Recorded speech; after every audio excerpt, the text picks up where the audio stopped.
कानपुर के निराला नगर railway ground पर परिवर्तन रैली को संबोधित करते हुए उन्होंने कहा कि यूपी के युवाओं के हाथ में अगर कुशलता आ जाए तो वो देश की दिशा और दशा बदल सकता है। जिनके पास युवा शक्ति है वो ताकत दिखा सकते हैं। पीएम ने कहा कि भारत आज भाग्यशाली है क्योंकि यहाँ की 65% आबादी 35 साल से कम की है।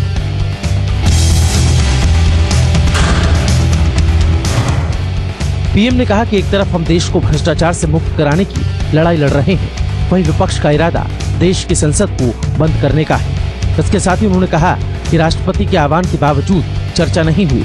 विपक्ष लगातार चर्चा से भाग रहा है। विपक्ष ने राजनीतिक स्वार्थ के लिए संसद में हंगामा किया है।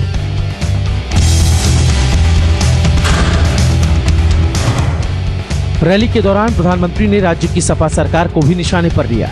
उन्होंने कहा कि पूरे प्रदेश में गुंडागर्दी हो रही है। सत्ता में बैठे लोग गुंडागर्दी को शह दे रहे हैं, लेकिन अब जनता उन्हें सबक सिखाएगी। इसके साथ ही प्रधानमंत्री ने 50 दिन में परेशानी को कम करने की बात भी दोहराई।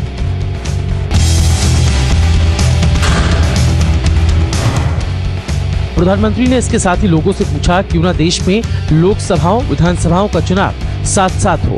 उन्होंने कहा कि आए दिन गांव में चुनाव के दौरान तनाव बढ़ जाता है। उन्होंने ऐलान करते हुए कहा इसको लेकर सभी दलों से चर्चा शुरू की जाए और इसको लेकर प्रस्ताव लाया जाएगा।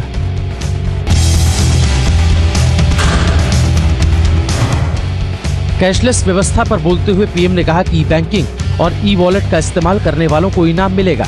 वहीं उन्होंने विपक्ष पर निशाना साधा। उन्होंने कहा कि मोबाइल को बैंक बनाने का विपक्ष विरोध कर रहा है।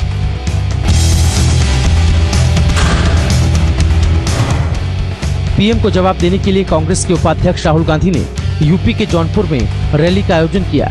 इस दौरान उन्होंने पीएम मोदी पर जमकर पलटवार किया। उन्होंने कहा प्रधानमंत्री कट्टरपंथी आरएसएस की भाषा बोलते हैं। उन्होंने कहा कि प्रधानमंत्री से हमारी राजनीतिक लड़ाई है।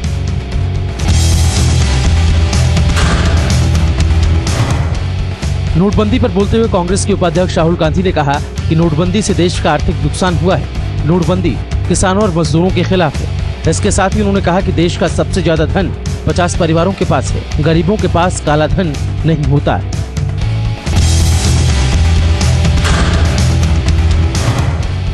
सरकार ने 30 दिसंबर तक पुराने नोट जमा कराने की सीमा तय कर दी है। अब एक अकाउंट में 5,000 रुपए से ज्यादा जमा नहीं हो पाएगा। नई अधिसूचना के मुताबिक प्रधानमंत्री गरीब कल्याण योजना में पैसे जमा कराने की कोई सीमा नहीं होगी। सरकार ने अब बैंकों में 500 और 1000 रुपए के पुराने नोटों को जमा करने की सीमा तय कर दी है।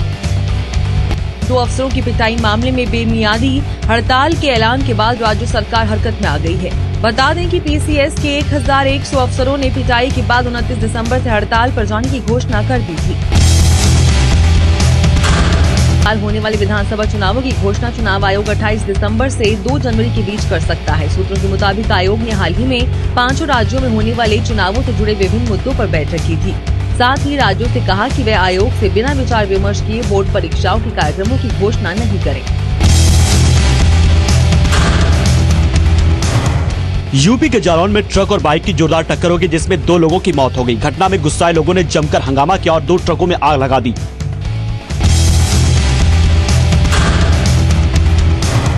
गुस्साए लोगों ने घटना के बाद सड़क जाम कर दिया, जिसके बाद आने जाने वालों को काफी मुश्किलों का सामना करना पड़ा। मौके पर पहुंची पुलिस ने किसी तरह लोगों को शांत करवाया।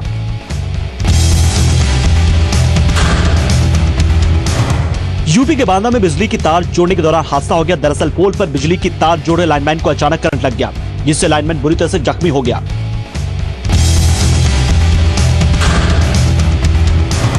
करंट लगने की घटना के बाद तुरंत स्थानीय लोगों ने लाइनमैन को अस्पताल पहुंचाया, जहां उसकी हालत गंभीर बनी हुई है। उधर बिजली विभाग का कोई भी अधिकारी इस मामले पर कुछ भी कहने के लिए तैयार नहीं है।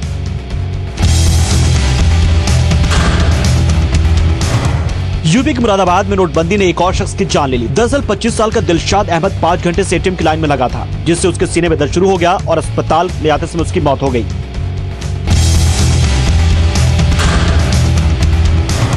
यूपी के कौशाम्बी में एक गांव में कैशलेस लेनदेन के लिए बैंक में एक कैंप लगाया गया है। दरअसल बैंक ऑफ बड़ौदा की शाखा में ये कैंप लगाया गया है। कैंप में ग्रामीणों को मोबाइल ऐप से पैसे ट्रांसफर करना और डेबिट कार्ड का इस्तेमाल करना सिखाया गया।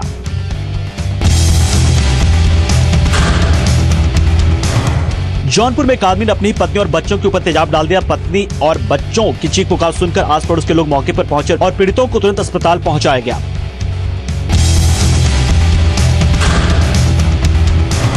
अस्पताल में सभी लोगों का इलाज चल रहा है। तेजाब डालने के बाद आरोपी फरार हो गया। फिलहाल पुलिस आरोपी की तलाश में जुटी हुई, जिस साथ ही मामले की छानबीन की जा रही है।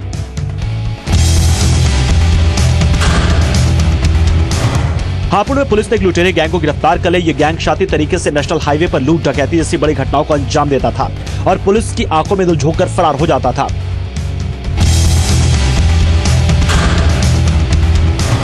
पुलिस ने लुटेरे गैंग के पास से 5 तमंचे, 4 कार, 8 जिंदा कारतूस, 1 अंगूठी, 1 सोने की चेन, 1 टैबलेट और 1 मोबाइल बरामद किया है, लेकिन गैंग का मास्टरमाइंड अब भी फरार है। गाजियाबाद के कौशाम्बी में केंद्रीय स्वास्थ्य राज्य मंत्री अनुप्रिया पटेल ने जनसभा को संबोधित किया, जहां उन्होंने सपा पर निशाना साधते हुए कहा कि 5 साल के कार्यकाल में लोगों को ये समझ में नहीं आया कि यूपी में सरकार कौन चला रहा है।